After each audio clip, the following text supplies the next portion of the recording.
شروع کرتا ہوں اس ہستی لا شریک کے نام سے کہ جو بادلوں کو ٹھنڈے پانی سے اٹھاتا ہے، انہیں آسمان میں لہراتا ہے اور پھر ان سے پانی برساتا ہے۔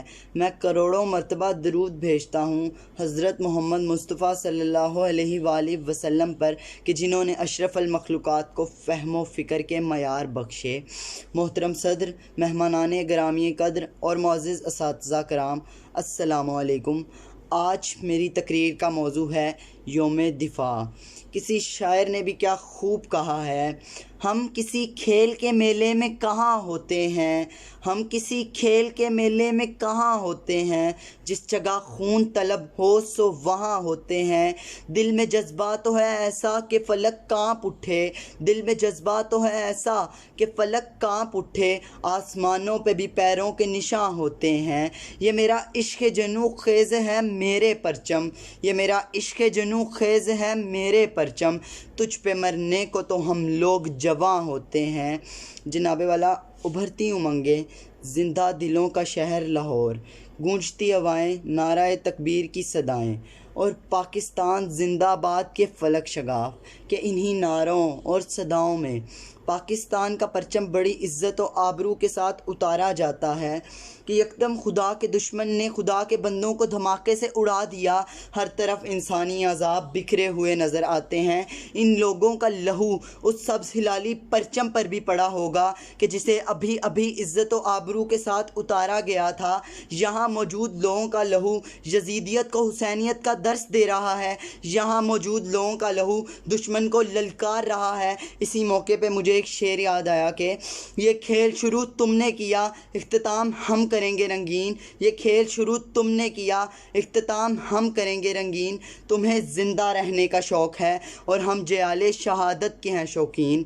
جناب والا، اسی طرح 6 ستمبر کا سورج پاکستانی فضا پر سوگوار بن کر غروب ہو جاتا ہے، لیکن ٹھیک 24 گھنٹوں بعد دنیا یہ منظر بھی دیکھتی ہے کہ جس جگہ کی بو ابھی ابھی خون سے رچی بسی تھی، ٹھیک اسی جگہ پر وہی شہری دوبارہ اکٹھے ہو کر جیوے جیوے پاکستان اور پاکستان زندہ باد کے نعرے لگا کر دشمن کو یہ نوید دیتے دکھائی دیتے ہیں کہ خون دل دیکھے نکھاریں گے رکھے برگے گلاب، ہم نے گلشن کے تحفظ کی قسم کھائی ہے۔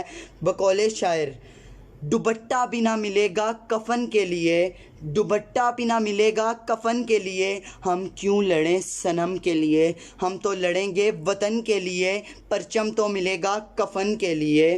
صدر علی وقار، میں میجر عزیز بھٹی بن کر دشمن کے جم خانہ کلب میں شام کی چائے پینے کے ارادوں کو خاک بوس کرتا ہوں۔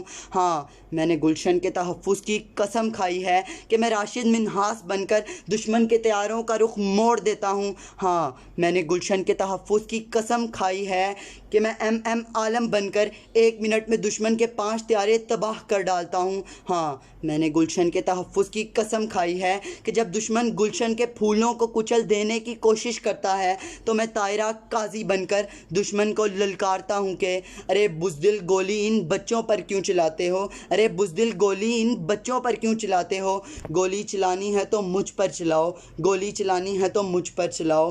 ہاں، میں نے گلشن کے تحفظ کی قسم کھائی ہے کہ کبھی میں مقبول حسین بن جاتا ہوں کہ جب مجھے زندان میں قید کر دیا جاتا ہے اور میری زبان کاٹ دی جاتی ہے تو میں اپنی کٹی زبان کے بہتے لہو سے دیوار زندان پر یہ لکھتا ہوں کہ پاکستان زندہ باد، پاکستان زندہ باد۔